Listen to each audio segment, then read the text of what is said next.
Hello friends, welcome to our channel. Friends, इस video में हम डिस्कस करेंगे डीएलएड चतुर्थ सेमेस्टर प्रथम प्रश्न पत्र और प्रथम प्रश्न पत्र आरंभिक स्तर पर भाषा एवं गणित के पठन लेखन क्षमता का विकास।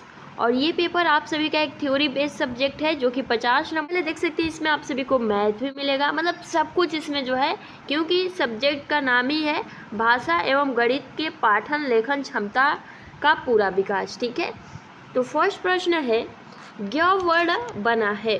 फ्रेंड्स, हम लोगों ने बहुत बारी जब पढ़ा है तो वर्तनी वर्ण वियोजन के बारे में पढ़ा है।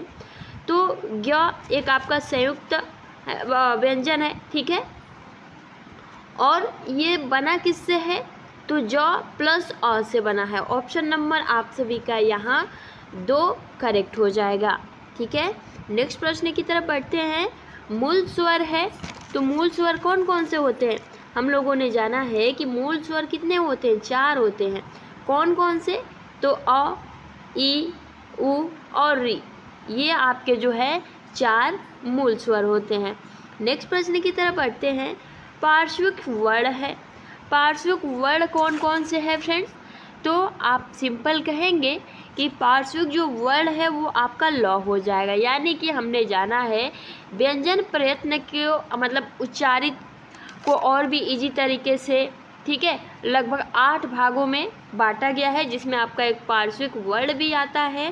पहला आपको पता ही है स्पर्श व्यंजन, जो कि हम 5 वर्गों में बांटते हैं। ठीक है, 25 स्पर्श व्यंजन होते हैं। तो फ्रेंड्स, व्यंजन को उच्चारित हेतु जो है लगभग 8 भागों में बांटा गया है, जिसमें आपका पार्श्विक भी आता है लगभग 5वें 6वें नंबर पर, उसमें अंतंश भी आता है, संयुक्त भी आता है। ठीक है, तो इसका राइट आंसर ऑप्शन, बाकी और अलावा क्या है आपका अंतंश व्यंजन है। ठीक है, तो ऑप्शन नंबर आपका यहाँ 3 करेक्ट हो जाएगा। नेक्स्ट प्रश्न है, पठन भाषा शिक्षण का रूप क्या है? फ्रेंड्स, पठन भाषा शिक्षण का रूप क्या होता है? पठन भाषा यहाँ पूछा, देखिए भाषा शिक्षण का जो है तृतीय कौशल कौन सा है? तो पठन है। और इससे क्या होता है? तो जो भी मतलब हमारा समाज होता है, जो भी लोग होते हैं वो आपस में बातचीत करते हैं, अपने विचारों का आदान प्रदान करते हैं, है ना, अपनी मातृ जो हमारा मदर टंग है उसका यूज करते हैं, एक दूसरे को समझते हैं। तो फ्रेंड्स, पठन भाषा शिक्षण का रूप क्या होता है? तो व्यवहारिक होता है। ऑप्शन नंबर आई थिंक इसका 2 करेक्ट हो जाएगा। नेक्स्ट है प्रश्न नंबर 5, त्रिपथगा समानार्थी या फिर परिवाची पूछा गया है। तो त्रिपथगा पूछा गया है, तो सिंपल फ्रेंड्स आप इस पर गंगा लगाइएगा, कोई भी इसमें डाउट वाली बात नहीं है। नेक्स्ट है प्रश्न नंबर 6, गर्त्य का विलोम शब्द क्या होगा? यहाँ मर्त्य, सॉरी, ठीक है, मर्त्य का विलोम शब्द क्या होगा? तो फ्रेंड्स मृत्यु, जागृत, मरण, तो इसमें क्या हो जाएगा? मर्त्य, ये तो आप देख रहे होंगे, मरण हो गया, जागृत हो गया, लेकिन ये जागृत हो, देखिए अगर आपने यहाँ जागृत लगाया है तो फ्रेंड्स आपका गलत हो जाएगा, क्योंकि इसके ही अकॉर्डिंग लगना चाहिए। तो मर्त्य की क्या हो जाएगा? अमर्त्य हो जाएगा। ऑप्शन नंबर यहाँ पर 2 जो है करेक्ट हो जाएगा। नेक्स्ट आपसे बहुविकल्पीय पूछा गया था, योजक चिन्ह है। फ्रेंड्स, विराम चिन्हों से रिलेटेड प्रश्न आप सभी को पूछे जाते हैं। तो योजक चिन्ह फ्रेंड्स आपका यही है ना, जैसे माता पिता, भाई बहन, सब में इसका यूज होता है। फ्रेंड्स, हम आशीर्वाद के रूप में ये प्रयोग करते हैं, दीर्घायु हो, ठीक है, तो ये क्या है? तो हम अपने इच्छा अनुसार जो है ये कहते हैं। तो इसका राइट आंसर क्या हो जाएगा? ऑप्शन नंबर 3 हो जाएगा। नेक्स्ट है वत्सर्य ध्वनियाँ क्या है? तो फ्रेंड्स, अगर आप पढ़े होंगे ध्वनियों के बारे में, तो इसका राइट आंसर क्या कहेंगे? तो आप कहेंगे, मतलब देखिए जो उच्चारित होती है जिह्वा से, और जो ऊपर हमारा कंठक होता है ना, वत्सर्य कंठक होता है, उसमें जाकर टच होता है, छूता है, तो उसे हम क्या कहते हैं? वत्सर्य ध्वनियाँ कहते हैं। जैसे न हो गया, न बोल के देखिए, न, ल, श, ज, ठीक है, ये जो आपके 4 वर्ण हैं, ये चारों जो है, यहाँ एक ज भी होता है, वत्सर्य ध्वनियाँ होती है। य व नहीं होगा, अगर आपने ये लगाया है तो गलत हो जाएगा। ठीक है, जो आपके जीभ से उच्चारित होता है और ऊपर यहाँ जो है जाकर लगता है न, ल, श, ज, आप बोल कर देख लीजिए। ठीक है, तो यहाँ ऑप्शन नंबर 2 आपका राइट हो जाएगा। अयोगवाह के कितने भेद होते हैं फ्रेंड्स? तो आप सिंपल कहेंगे, अयोगवाह आपका अनुस्वार यानी कि जो एक बिंदु लगता है, ठीक है। अनुनासिक जो आपका चंद्रमा बिंदु ये वाला होता है और विसर्ग जो आपका ये वाला लगता है, यानी कि इसका राइट आंसर क्या हो जाएगा, उपयुक्त सभी हो जाएगा। नेक्स्ट है, आप देख सकते हैं 4389 में दहाई वाला अंक कौन सा है। तो दहाई वाला अंक पूछा गया है यहाँ आपका 4389, तो ये आपका इकाई हो गया, ये आपका दहाई हो गया। हमसे दहाई पूछा गया है तो सिंपल आप यहाँ 8 पर टिक करते हैं, ऑप्शन नंबर जो है 1 आप सभी का करेक्ट हो जाता। इकाई दहाई सैकड़ा पूछता तो ये वाला हो जाता, तो इकाई दहाई सैकड़ा हज़ार, ठीक है, तो 4 हो जाता। ऑप्शन नंबर आप सभी का 1 यहाँ राइट हो जाएगा। नेक्स्ट पूछा गया है अंतस्थ व्यंजन है या अलावा, तो आप सिंपल कहेंगे ऑप्शन नंबर 4 इसका राइट आंसर है। प्राकृतिक संख्या है फ्रेंड्स, हम लोगों ने जाना है 1 से आपकी प्राकृतिक संख्या स्टार्ट होती है, यानी कि 0 आपकी प्राकृतिक संख्या नहीं होता है। तो प्राकृतिक संख्या कौन सा है, तो 1 2 3 उपयुक्त सभी हो जाएगा। नेक्स्ट है 14 से 10 तक के अंकों में सबसे छोटा अंक कौन सा है।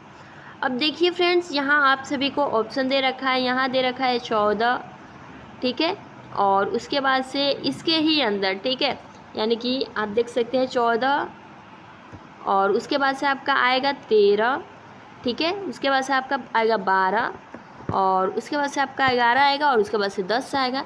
इसमें पूछा गया है कि 10 अंकों में सबसे छोटी संख्या कौन सी है, सबसे छोटी अंक कौन सी है। तो फ्रेंड्स अगर दहाई इकाई की बात करें तो हम लोग यहाँ 0 मान सकते हैं, ठीक है। आप बताइएगा कि आपको क्या लग रहा है, तो ऑप्शन नंबर अभी हम लोग यहाँ 1 को टिक कर रहे हैं।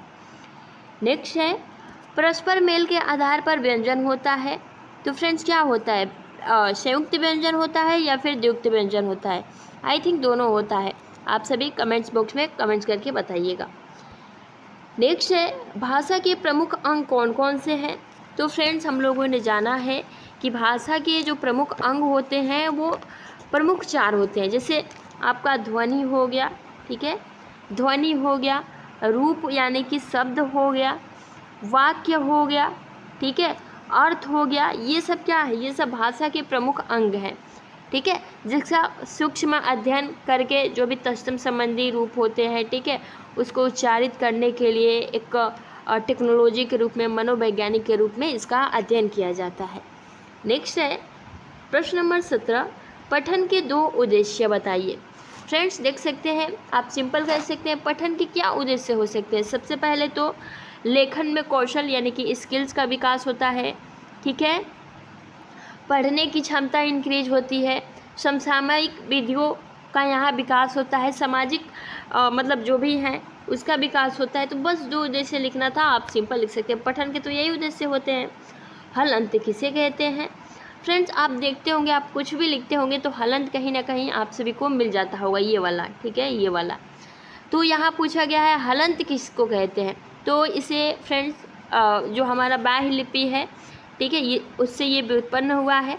हालांकि अगर बात करें तो देवनागरी लिपि में इसको मतलब हलंत के नाम से जाना जाता है, नामकरण किया गया है। और सिंपल ये पूछा गया है किसे कहते हैं, तो जिस व्यंजन के बाद ये चिन्ह यानी कि हलंत लगा दिया जाए, उसके व्यंजन में जो मतलब मतलब जो छिपा हुआ अ होता है वो समाप्त हो जाता है, ठीक है। नेक्स्ट है अवेगवाह मतलब आयोगवाह जो है किसे कहते हैं। तो आयोगवाह फ्रेंड्स हमने अभी जाना, इसके मुख्य 2 भेद होते हैं, ठीक है, 2 भेद होते हैं। पहला आपका अनुस्वार और दूसरा आप सभी का विसर्ग, ठीक है। और बस आप सभी को ऐसे ही लिखना था, इसमें कुछ ज़्यादा आप सभी को लिखना था नहीं, है ना। तो आप सिंपल कह सकते हैं, इसको ऐसे भी परिभाषित कर सकते हैं कि हिंदी वर्णमाला में ऐसे वर्ण जिनकी गणना न तो स्वर में होती है और न ही व्यंजन में होती है, उन्हें हम क्या कहते हैं, अव्ययवाह कहते हैं। जैसे अ हो गया, अंग हो गया, ठीक है, ये भी आपका अनुनासिक वाला आ जाता है। तो ये सब क्या है, ये सब आपके अयोगवाह है। समास किसे कहते हैं। फ्रेंड्स हम लोगों ने बार बार डिस्कस किया है कि समास 6 प्रकार के होते हैं और यह समास इसलिए लाया गया ताकि जो आपके वाक्य है वो छोटा से छोटा किया जा सके, संक्षिप्तीकरण किया जा सके, ठीक है। जैसे कि लंबोदर, जिसका लंबा है उदर, एक लाइन में लिखने की बजाय हम यहाँ एक वर्ड में ही बोल सकते हैं, इसमें ना पहला पद प्रधान है ना दूसरा पद प्रधान है, यहाँ किसी तीसरे को डेडिकेट कर रहा है। तो यहाँ हमारा क्या है, बहुब्रीहि समास है। रसोई घर, रसोई के लिए घर, ठीक है। तो ऐसे हम उदाहरण दे के भी समझा सकते थे। प्रश्न नंबर नेक्स्ट है, ह्रस्व स्वर किसे कहते हैं। फ्रेंड्स, हम लोगों ने बहुत बार ही डिस्कस किया है ह्रस्व स्वर के बारे में, यानी कि उच्चारण जिसके उच्चारण में कम समय लगे, कम टाइम लगे। जैसे आपका अब क्या हो जाएगा, ओ हो जाएगा, ई हो जाएगा, ऊ हो जाएगा, री हो जाएगा, ठीक है। वहीं यहाँ दीर्घ होता है तो इसमें दोगुना टाइम लगता है, ठीक है। तो उसे हम क्या कहते हैं, ह्रस्व स्वर कहते हैं। हिंदी की लिपि का क्या नाम है, तो आप सिंपल कहेंगे हिंदी का जो लिपि है वो देवनागरी है। नेक्स्ट है, अनुनासिक ध्वनियाँ कौन कौन सी है। हम लोगों ने बहुत बार ही डिस्कस किया है। जो हमारा अंतस्थ है वो यर लव है, उसमें जो है वो ह है, श है, खटखोर वाला स है, छोटा स है, ठीक है। और यहाँ अनुनासिक पूछा है तो अनुनासिक में हमारा अंग आ जाएगा, इया आ जाएगा, रो आ जाएगा, नो आ जाएगा, मो आ जाएगा, ठीक है। ये सब हमारा अनुनासिक हो जाएगा। उसके बाद से नेक्स्ट प्रश्न नंबर 24 है, गणित के अवयवों के नाम लिखिए। तो गणित के अवयव आई थिंक फ्रेंड्स आप कह सकते हैं जैसे रेखा गणित हो गया, अंक गणित हो गया, त्रिकोणमिति हो गया, सांख्यिकी हो गया, बीजगणित हो गया, कलन हो गया, ज्यामिति हो गया, यही सब आई थिंक इसके अंतर्गत आप सभी को लिखना था। अशुद्ध उच्चारण के कारण क्या हो सकते हैं। तो फ्रेंड्स आप सिंपल लिख सकते हैं अशुद्ध उच्चारण के जो कारण हुए। सबसे पहले तो अगर आप आप जो वर्ड हैं उसकी प्रैक्टिस नहीं करेंगे, पढ़ेंगे नहीं, या फिर अगर आप रुक कर बोलते हैं तो अशुद्ध उच्चारण होगा, या फिर किसी का नकल करके बोलते हैं तो अशुद्ध उच्चारण करना पड़ सकता है। अगर आप किसी चैप्टर को, किसी चीज़ को बहुत शीघ्रता से पढ़ रहे हैं तब आप सभी को अशुद्ध उच्चारण देखने को मिल जाता है ना। तो सिंपल आप ऐसे लिख सकते से अशुद्ध जो भी वातावरण होता है, ठीक है, उसके अकॉर्डिंग भी फ्रेंड्स ये स्थितियाँ पाई जाती हैं। यहाँ नेक्स्ट है प्रश्न नंबर 26, ध्वनि को परिभाषा ध्वनि की परिभाषा आप सभी से बोला है कि लिखिए। तो फ्रेंड्स ध्वनि एक प्रकार का क्या है, कंपन है। ये आपको भी पता है, जो किसी ठोस, द्रव या फिर गैस गैस से होकर क्या होता है, संचारित होता है, उसे ही हम क्या कहते हैं, ध्वनि कहते हैं। और यह संचारित वाला माध्यम जब कंपन होता है तो फ्रेंड्स हमारे कानों तक पहुंचता है, ठीक है, उसे ही हम ध्वनि कहते हैं। संयुक्त व्यंजन किसे कहते हैं। तो फ्रेंड्स व्यंजनों के संयोग से, जैसे कि हम लोगों ने डिस्कस भी किया है कि आपका ये छ हो गया, ठीक है, यानी कि त्र हो गया, किससे बना है, तो क हलंत प्लस स से बना है। आपका ये त्र हो गया तो ये किससे बना है, त प्लस र से बना है। यह आपका ज्ञ हो गया जो कि आपसे पहले प्रश्न में पूछा गया है, ज प्लस इया से बना है, ठीक है। तो ऐसे ही इसको ही हम संयुक्त व्यंजन कहते हैं। श्रुतलेख क्या है। फ्रेंड्स हम लोगों ने श्रुतलेख बहुत बार ही लिखा है, और इसका महत्व क्या है। महत्व फ्रेंड्स आप सिंपल कह सकते हैं, हमारी लिखावट भी सही हो सकती है, ठीक है, हमारी वर्तनी करेक्ट हो सकती है, क्योंकि बहुत सारे बच्चे गलत लिखते हैं। तो इसीलिए तो श्रुतलेख यानी कि आपने बहुत इमला लिखा होगा, ठीक है, यानी कि दूसरा कोई व्यक्ति बोल रहा है और आप क्या कर रहे हैं, वो जो बोल रहा है आप उसको अपने कॉपी में लिख रहे हैं, उसको ही हम क्या कहते हैं, श्रुतलेख कहते हैं, ठीक है। नेक्स्ट प्रश्न है प्रश्न नंबर आप सभी का 29, और देख सकते हैं क्या पूछा गया है आप सभी से। आरोही क्रम को उदाहरण सहित जो है आप सभी को समझाना है।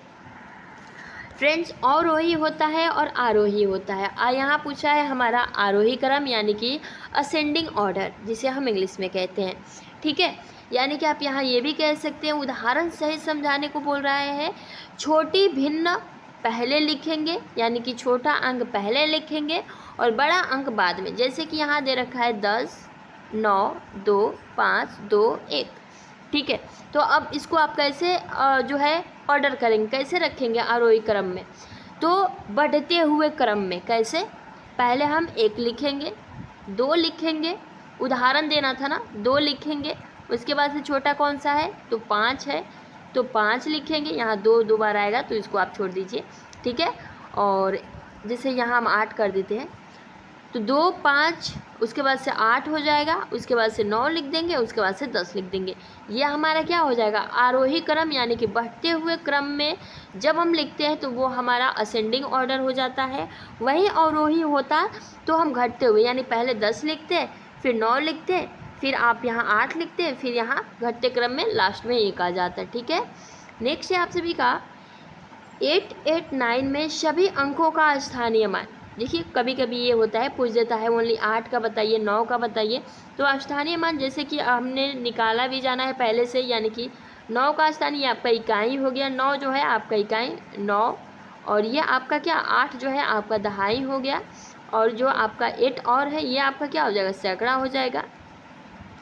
तो इकाई का 1, यानी कि 9 में 1 का गुणा करेंगे तो 9 हो जाएगा। फिर दहाई, दहाई का 10, तो 8 इंटू 10 आपका कितना हो जाएगा, तो 8, ये 0 आप लिख देंगे और ये 8 लिख देंगे, गुणा करके देख लीजिए तो 80 हो जाएगा। उसके बाद से यहाँ 8 का सैकड़ा है, इकाई दहाई सैकड़ा, तो 100 से गुणा करेंगे, 100 से गुणा करेंगे तो ये 0 + 8 आपका 800 हो जाएगा। ठीक है, तो ये आप सभी का स्थानीय मान हो गया सभी अंकों का। आई होप कि आपने बहुत ही अच्छे से किया होगा। नेक्स्ट है भाषा शिक्षण में लेखन का उद्देश्य बताइए तथा इसके महत्व। फ्रेंड्स अभी हम लोगों ने बार बार डिस्कस किया है कि उसमें क्या होता है, विकास होता है बच्चों का, वो चाहे लेखन हो, चाहे पठन हो, चाहे व्यवहारिक हो, ठीक है, सभी रूप से। उसके बाद से अर्थ के आधार पर वाक्य कितने प्रकार के होते हैं, तो फ्रेंड्स भाव, विधान, निषेध, प्रश्न, विस्मय, ठीक है, आपका आज्ञा, इच्छा, संदेश, संकेत, ये सब क्या है, अर्थ के आधार पर वाक्य के भेद हैं। यानी कि आप सिंपल लिख सकते थे 8 भेद होते हैं, और आप सभी को क्योंकि ये 2 नंबर का प्रश्न है तो उसके 8 भेद भी यहाँ लिखने थे।